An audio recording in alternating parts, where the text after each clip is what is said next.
পৃথিবী সর্বনাশের জন্য যারা দায়ী তারা আমরা সবাই এখানে হাজির। আমরা আসামি।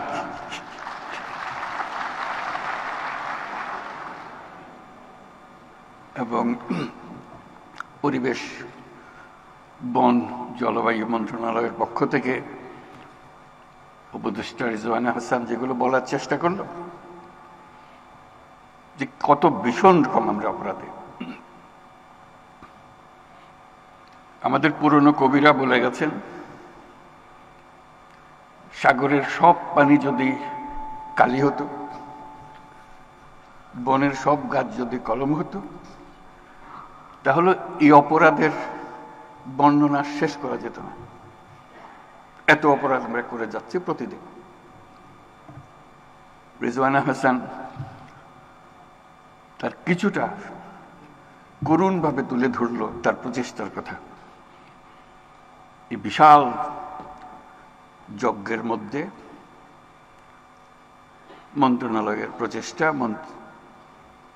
মন্ত্রণালয়ের উপদেষ্টা এবং তার যত সহকর্মী আছে তাদের জন্য আমরা হাততালি দিই, একটা তার প্রচেষ্টা চালিয়ে যাওয়ার।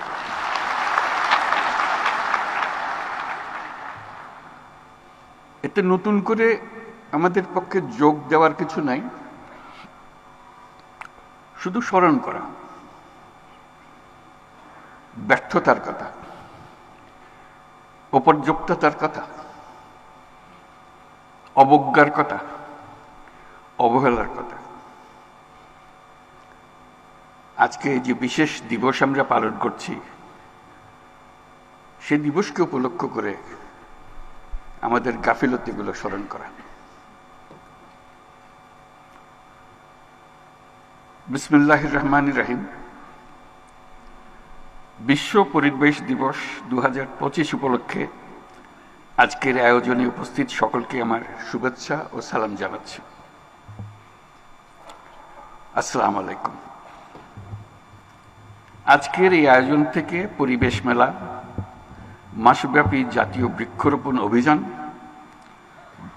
ও বৃক্ষ মেলা 2025 শুরু হতে যাচ্ছে। আমি আশা করি সকল জেলা ও উপজেলা পর্যায়ে বৃক্ষরোপণ ও বৃক্ষ মেলা চলবে এবং উৎসাহের সঙ্গে চলবে।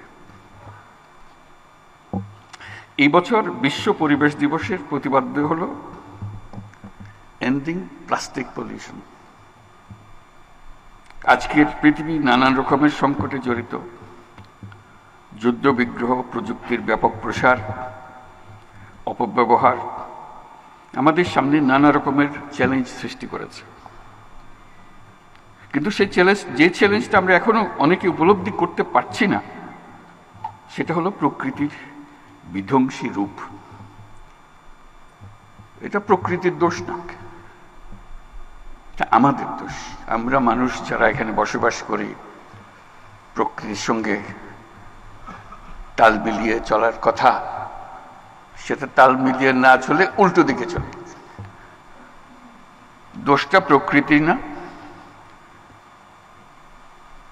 দোষটা হলো প্রকৃতি বিধ্বংসী এক জীব যার নাম মানুষ। আমাদের সামনে দৈত্যাকারে হাজির হওয়ার প্রস্তুতি নিচ্ছে জলবায়ু সংকট। আমি প্রস্তুতি নিচ্ছে বলবো না, বলবো যে কাজ শুরু করে দিয়েছে। প্লাস্টিকের ব্যবহার পৃথিবীতে 3 ধরনের সংকটকে বাড়িয়ে দিয়েছে: জলবায়ুগত সংকট, প্রকৃতিগত সংকট, জীববৈচিত্র্যের ক্ষতি। এটা শুধু প্লাস্টিকের জন্য, আরো বহু জিনিস আছে। প্লাস্টিক এমন জিনিসে দাঁড়িয়ে গেছে যে ক্রমাগত হুঙ্কার দিচ্ছে, হয় আমরা থাকবো না হয় তোমরা থাকবে। দুজন একসঙ্গে থাকতে পারবে না, এর জায়গা নেই। এবং তাদের জয়যাত্রা অব্যাহত রয়েছে। তারা দাঁড়িয়ে দাঁড়িয়ে খিলখিল করে হাসি আমাদের অসহায়ত্ব দেখে, আমাদের উদ্যোগের অভাব দেখে। যে আমরা সব জয় করে নিলাম, তোমরা কিছুই করতে পারতেছ না। সেই অসহায় অবস্থা থেকে আজকে আমরা এই 2025 সালের এই দিবস উদযাপন করছি। প্লাস্টিক ব্যবস্থাপনা ঠিকঠাক না থাকায় পৃথিবীর জলাশয়গুলো পলিথিন আর প্লাস্টিকে ছেয়ে গেছে। জীববৈচিত্র্য ধ্বংসের মুখে পড়ছে। কেন? আমাদের কি শক্তি নাই বলে? তা না, আমরা পাত্তা দিচ্ছি না বলে। আমাদের কোনো গরজ না, চলছি তো, ঠিকই তো আছে। এই করতে করতেই আমাদের শেষ। এই দিবস পালনের মাধ্যমে যদি কিছুটা সজাগতা আমাদের কাছে আসে, নতুন দৃষ্টিভঙ্গি, নতুন কর্মোদ্যোগ আসে, তাহলে হয়তো একটা সম্ভাবনা সৃষ্টি হতে পারে। এখনো হয়নি। এখন আমরা অবলুপ্তির পথে, রক্ষা করার কোনো উপায় নাই। এই এমন এক জিনিস প্লাস্টিক, যার জন্ম আছে, মৃত্যু নাই। এই হলো তার বৈশিষ্ট্য। পৃথিবীর সব কিছুর মৃত্যু আছে, তার মৃত্যু নাই। এসব ক্রমাগত বাড়ে, তো ফলে সবকিছু সে জয় করে ফেলবে। আজকে যে আমরা মাইক্রোপ্লাস্টিকের কথা বলছি, এটা তো মাত্র শুরু। হেন জিনিস থাকবে না, তার বিচরণের বাইরে থাকবে। আমরা দিবস উদযাপন করে ঘরে ফিরে যাব, যথারীতি আগের মতো প্লাস্টিক ব্যবহার করব। এ সামান্য একটা জিনিস, এমন কি ক্ষতি করতে পারে আমাদেরকে? আমরা করতেই থাকবো। মন্ত্রণালয় বলছে প্লাস্টিক বোতল রাখা যাবে না, আমরা হাসাহাসি করব। কাজ নেই তো, একটা প্লাস্টিক বোতলের পেছনে লাগছিল না। এভাবে প্লাস্টিক অগ্রসর হবে। আমরা যদি আমাদের লাইফস্টাইল পরিবর্তন না করি, এই যুদ্ধে সামগ্রিকভাবে মানুষের পরাজয় অবধারিত। এর থেকে মুক্তি নাই। কিভাবে আমরা জীবন যাপন করব, তার মধ্যে এটা লিখিত হয়ে গেছে ফলাফল। প্লাস্টিকও আমরা ছাড়ব না, ধ্বংস আমাদেরকে ছাড়বে না। এই পথ থেকে আমরা কিভাবে বের হব, সেটাই হলো এখন আজকের দিনের বিবেচ্য আলোচ্য বিষয়। বিশ্বে প্লাস্টিক বর্জ্য ব্যবস্থাপনায় বাংলাদেশের অবস্থান 9ম।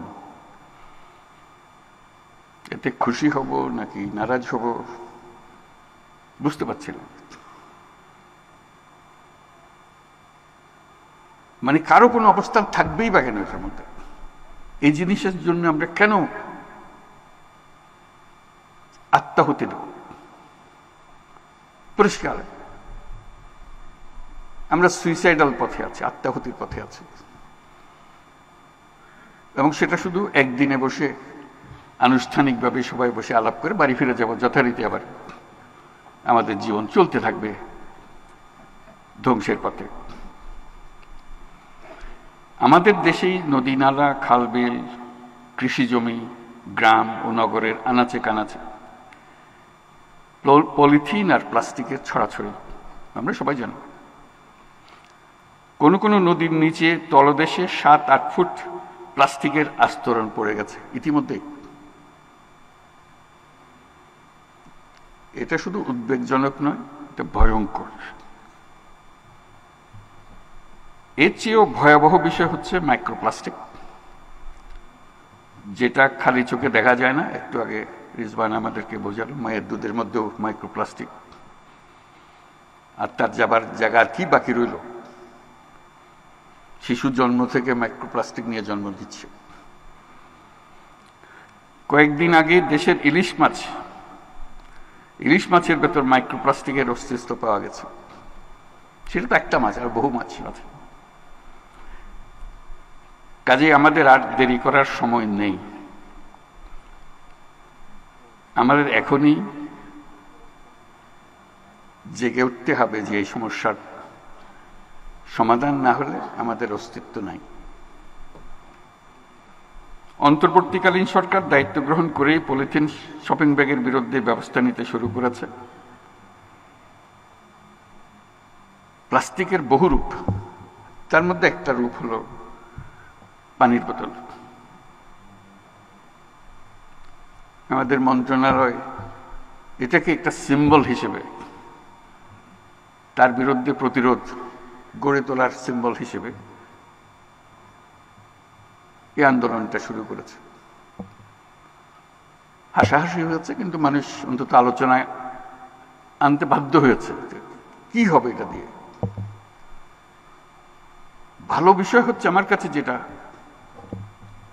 আশান্বিত করে আমাকে, যারা বয়সের যত তরুণ তারা তত সিরিয়াসলি বিষয়টাকে দেখে। আমরা যারা বয়স্ক হয়ে গেছি আমাদের কোনো গ্রাহ্য হয় না।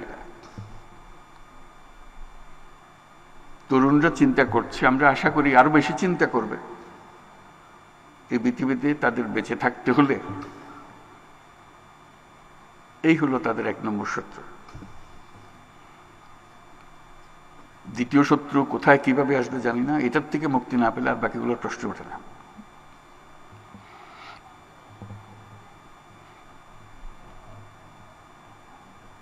প্লাস্টিক দূষণ কমিয়ে আনার অন্যতম উপায় হলো যতটা সম্ভব এটা বর্জন করা। বর্জনটা তো হলো লাগবে জন্ম লাভ করার পরে। আমার তো ধারণা তো গোড়াতে যেতে হবে, তার উৎপাদনই বন্ধ করা। বর্জন তো একজন উৎপাদন করে ফেলেছে, তারপর বলছে সেটা বর্জন করো, এই দুজনে লেগে গেল। গোড়াতে যদি আমরা উৎপাদনটাই বন্ধ করতে পারি তাহলে আর বর্জনের প্রশ্ন আমাদের আর থাকে না, আমাদের সমস্যার মধ্যে আমরা পড়ি না। এবং উৎপাদন বন্ধ করলে যে দুনিয়া অচল হয়ে যাবে তাও না, কষ্ট হবে। এটা সহজ জিনিস মনে হচ্ছিল, এটা সহজ থেকে কঠিন হবে। পলিথিন বেশি দিন আগের জিনিস না, মাত্র সেদিনের জিনিস। আমাদের বয়সে পলিথিনের জন্ম, এর আগে ছিল না পৃথিবীতে। কিন্তু পলিথিন ছাড়া পৃথিবী অচল এ কথা বলার কোনো সাধ্য নেই। লক্ষ লক্ষ বছর ধরে পৃথিবী চলেছে, মানুষের পরিবর্তন হয়েছে, ইতিহাসের পরিবর্তন হয়েছে, অর্থনীতির পরিবর্তন হয়েছে, প্লাস্টিক দরকার হয়। হঠাৎ এসে সে বিশ্ব জয় করে বসে গেল এবং আমরা এরকম এডিক্টেড হয়ে গেলাম এটাতে, চোখ খুলে কিছু তাকাতে পারছি না। সেটাই হলো বিপদ। আমি দেশের সকল নাগরিকের প্রতি ওয়ান টাইম প্লাস্টিক পণ্য ব্যবহার বন্ধ করে দেওয়ার জন্য আবেদন করছি।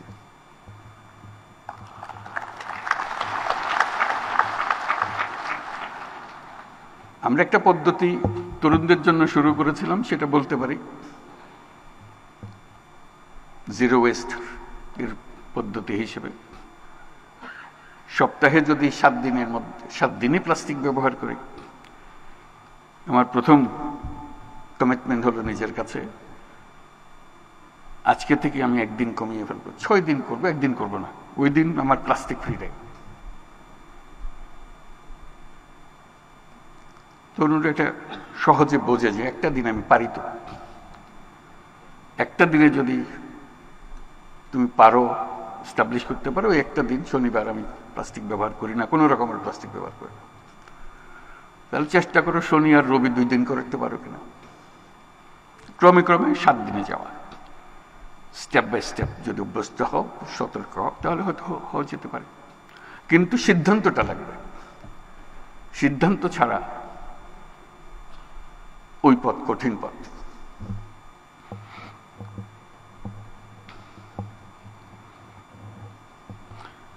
এর প্রাথমিক পদক্ষেপ হিসেবে আমি ইতিমধ্যে সরকারি সকল কার্যালয়কে একটি সুনির্দিষ্ট সময়সীমার মধ্যে ওয়ান টাইম প্লাস্টিকের ব্যবহার বন্ধ করার নির্দেশ দিচ্ছি। নির্দেশ দেওয়া সোজা, কিন্তু কার্যকর করা বড় কঠিন। ঠিক আছে, বললাম যে এটা লাইফস্টাইল বিষয়, আমি কিভাবে জীবন যাপন করব তার বিষয়। শুধু হুকুম দিয়ে বন্ধ করে দিলাম, চেষ্টা হবে হয়তো অনেক করবেও, কিন্তু কঠিন একটা জগৎ। জাতিসংঘ প্লাস্টিক দূষণ নিয়ন্ত্রণে আন্তর্জাতিক আইন প্রণয়নের কাজ প্রায় চূড়ান্ত করেছে। বন ও পরিবেশ মন্ত্রণালয় এই প্রক্রিয়ার সঙ্গে জোরালো ভূমিকা রাখবে, এটা আমি নিশ্চিত। অন্তর্বর্তীকালীন সরকার স্বল্প সময়ের মধ্যে পরিবেশ সংরক্ষণের বিষয়ে কিছু উদ্যোগ নিয়েছে। আমরা বিশ্বাস করি এই উদ্যোগগুলো সফলভাবে বাস্তবায়িত হলে শালবন, সোনাদিয়া বন আর চুনতি বন তার হারানো রূপ ফিরে পাবে। বন্য প্রাণীরা আবার তাদের আবাসে ফিরে আসবে। কয়েকটি গুরুত্বপূর্ণ নদীকে দখল দূষণমুক্ত করার কাজ মন্ত্রণালয় শুরু করে যেতে পারবে বলে আশা করি। আমরা আশা করি নতুন প্রজন্ম এই শহরেই দূষণমুক্ত নদী দেখতে পাবে। ঢাকা শহরের পাশেই দেখবে পূর্বাচল বন। এদেশের তরুণ প্রজন্মের কি অসীম শক্তি, তা আমরা গত জুলাই গণ অভ্যুত্থানে দেখেছি। আমি আজ আবারও বাংলাদেশের তরুণ সমাজের প্রতি আমার আস্থা ও শ্রদ্ধা জানাচ্ছি। একই সাথে স্মরণ করছি জুলাই গণ অভ্যুত্থানে সকল শহীদদের এবং যারা আহত হয়েছেন তাদের দ্রুত আরোগ্য কামনা করছি। তরুণরাই আমাদের নতুন বাংলাদেশ গড়ার স্বপ্ন দেখতে অনুপ্রাণিত করেছে। আমি বরাবরের মতো আবারও বলছি, এই তরুণ প্রজন্মই ইতিহাসের সবচেয়ে শক্তিশালী, সবচেয়ে সৃজনশীল তরুণ প্রজন্ম। আমি এদেশের তরুণ সমাজের প্রতি আহ্বান জানাই, জলবায়ু সংকট মোকাবেলায় এবং পরিবেশ দূষণ রোধে তোমরা তোমাদের কার্যকর ভূমিকা অবশ্যই রাখবে। নিজের মধ্যে এমন সংকল্প করতে হবে যে আজ থেকে আমি আমার দৈনন্দিন জীবনে কার্বন নিঃসরণ শূন্যতে নিয়ে আসব। আমি এখন প্রতিদিন এটার পদক্ষেপে এগিয়ে যাব। দেশের সকল নাগরিকের প্রতি আমি আহ্বান জানাই, আমাদের অবশ্যই আত্মবিধ্বংসী চিন্তাভাবনা থেকে মুক্ত হতে হবে। অর্থনৈতিক লাভের জন্য পরিবেশের ক্ষতি করে যাব, এটা আমি কিছুতেই নিজেকে মানতে দেব না। বন্যা, ভূমিকম্প, জলোচ্ছ্বাস এ ধরনের প্রাকৃতিক বিপর্যয়ের সময় আমরা বুঝতে পারি যে প্রকৃতি কত শক্তিধর। আমরা যদি পরিবেশ ও জলবায়ু বিপর্যয়কে বাড়াতে না চাই, অবশ্যই আমাদের পরিবেশ বান্ধব উন্নয়নে নজর দিতে হবে। নদী ধ্বংস করে, বন জঙ্গল উজাড় করে, জীববৈচিত্র্য ধ্বংস করে যা হয় সেটা অন্য যাই কিছু হোক, অবশ্যই এটা উন্নয়ন নয়। উন্নয়ন সম্বন্ধে আমাদের ধারণা সম্পূর্ণ পাল্টে দিতে হবে। আজকের এই আয়োজনে দুটি আনন্দের দিকে দৃষ্টি আকর্ষণ করছি। প্রথম আনন্দের সংবাদটি হলো, আজকে পরিবেশ, বন ও বন্যপ্রাণীর জীবন রক্ষায় অসামান্য অবদান রাখার জন্য ৩১টি প্রতিষ্ঠান ও ব্যক্তিকে জাতীয় পুরস্কার দেওয়া হচ্ছে।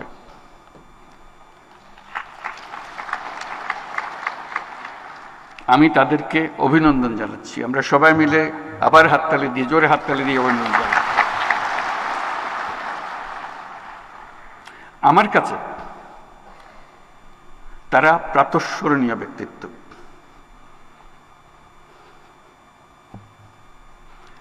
আমরা যেন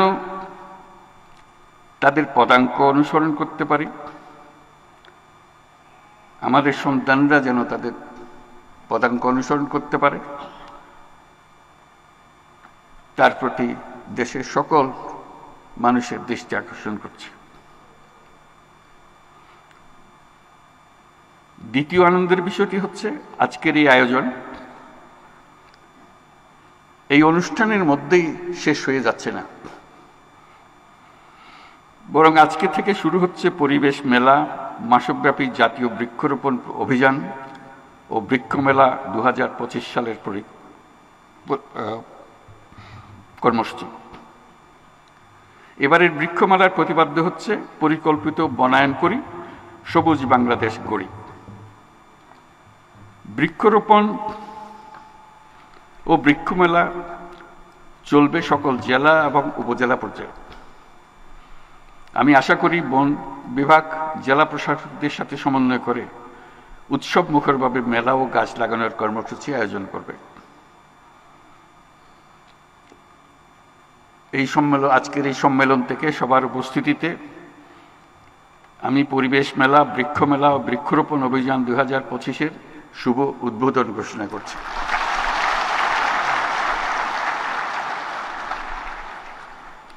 পরিবেশের দায়িত্ব সরকারের উপরে তুলে দিয়ে নাগরিকরা পায়ের উপর পা তুলে নিজেদেরকে নির্ভর মনে করলে তবে পরিবেশের আর রক্ষা নাই।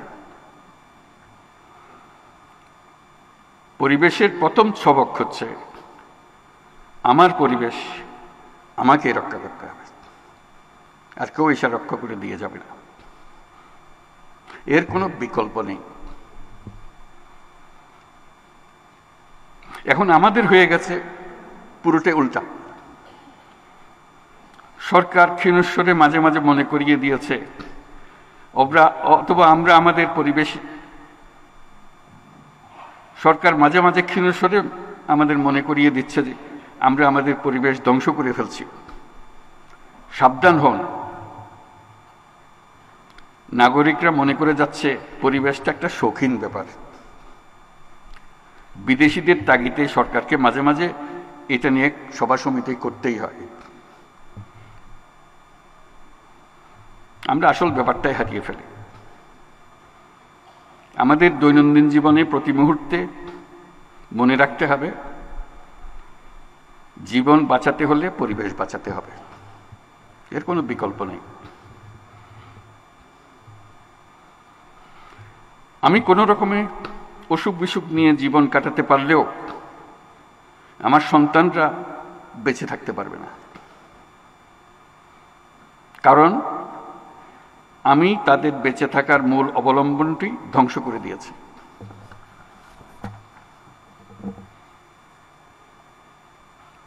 পরিবেশকে হতে হবে নাগরিকদের আন্দোলন, সরকারের আন্দোলন না। নিজেদের টিকিয়ে রাখার সংগ্রাম, এটাই হবে আন্দোলন। নিজের বংশধরদের জীবন নিশ্চিত করার সংগ্রাম, এটাই হবে আন্দোলন। পরিবেশ আপনাকে কষ্ট করে বানিয়ে দিতে হবে না। প্রকৃতি লক্ষ লক্ষ বছর ধরে পরীক্ষা নিরীক্ষা করে এটা আপনাকে বানিয়ে দিয়ে গেছে। অতি চমৎকার একটা ব্যবস্থাটা। আর আমরা এখন উঠে পড়ে লেগেছি এটাকে ধ্বংস করে দেওয়ার জন্য। আমাদের কিরকম শক্তি, এই লক্ষ লক্ষ বছরের যে ফলাফল, আমরা জান দিয়ে চেষ্টা করে যাচ্ছি এটাকে শেষ করে দেওয়ার জন্য। এটাই আমাদের সমস্যা। ধ্বংস করার থেকে বিরত থাকুন। নতুন সৃষ্টি করার কোনো দরকারই নেই।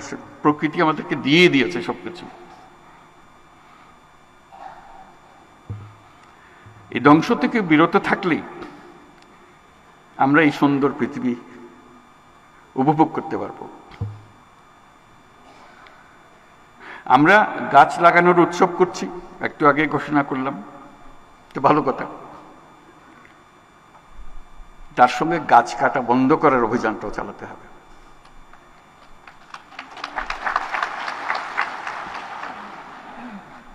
গাছ কাটা এটা উৎসবের বেশি হয়ে গেছে। একটা গাছ তৈরি হয়ে আসতে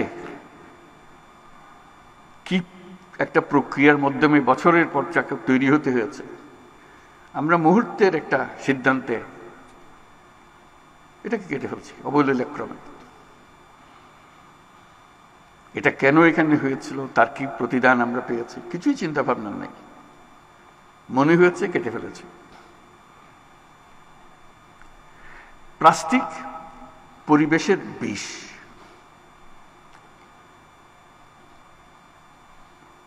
এটা পৃথিবীর সকল প্রাণীর জন্য বিষ, শুধু মানুষের জন্য না। ঘটনাটি ধীরে ধীরে হচ্ছে বলে আমরা গা করছি না। পৃথিবীতে মানুষ বাড়ছে, বাংলাদেশেও মানুষ বাড়ছে, তার সঙ্গে জনপ্রতি প্লাস্টিক বিষের পরিমাণও বাড়ছে। আমরা কখন আর সচেতন হব? আজকের এই দিনে আমরা মনে মনে ঠিক করি, আসুন আমরা বিষয়টি নিষ্পত্তি করে ফেলি। এই বিষের থেকে আমরা নিজেদেরকে মুক্ত করি।